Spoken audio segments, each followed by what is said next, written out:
पहली जॉब की ഗ്യാരണ്ടി നിങ്ങൾ ഡിഗ്രിയോ ഡിപ്ലോമയോ കഴിഞ്ഞ് നിൽക്കുന്ന സമയമാണെങ്കിൽ നിങ്ങളുടെ ആദ്യത്തെ ജോലി അത് ഗ്യാരണ്ടി ചെയ്യാനാണ് കോൺഗ്രസ് ആഗ്രഹിക്കുന്നത്.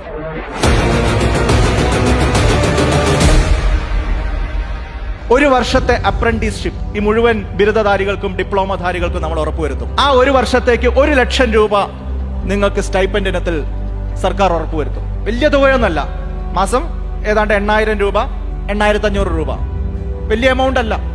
ആ ആദ്യത്തെ 1 വർഷത്തെ അപ്രന്റീസ്ഷിപ്പ് കഴിഞ്ഞാൽ നിങ്ങൾക്ക് എന്താ സ്വാഭാവികമായിട്ട് ഉണ്ടാവുക? എക്സ്പീരിയൻസ് ഉണ്ടാവും, കോൺഫിഡൻസ് ഉണ്ടാവും, സ്വാഭാവികമായിട്ട് കണക്ഷൻസ് ഉണ്ടാവും. സ്വാഭാവികമായിട്ട് നിങ്ങൾക്ക് ആ 1 വർഷം കഴിഞ്ഞാൽ നിങ്ങളുടെ രീതിയിൽ അടുത്ത ജോലി നേടാനുള്ള അവസരം ഉണ്ടാവും. രണ്ടാമത്തേത്, കേന്ദ്ര സർക്കാരിന്റെ സ്ഥാപനങ്ങളിൽ മാത്രം 30 ലക്ഷം തൊഴിലവസരങ്ങളാണ് ഒഴിഞ്ഞു കിടക്കുന്നത്. വേക്കൻസികളുണ്ട്, പോസ്റ്റ് ഉണ്ട്, പക്ഷെ നിയമനം നടത്തുന്നില്ല. നമ്മൾ അധികാരത്തിൽ വന്നാൽ ആ 30 ലക്ഷം തൊഴിലവസരങ്ങളിലും സമയബന്ധിതമായി നിയമനം നടത്തും എന്നുള്ള ഗ്യാരണ്ടി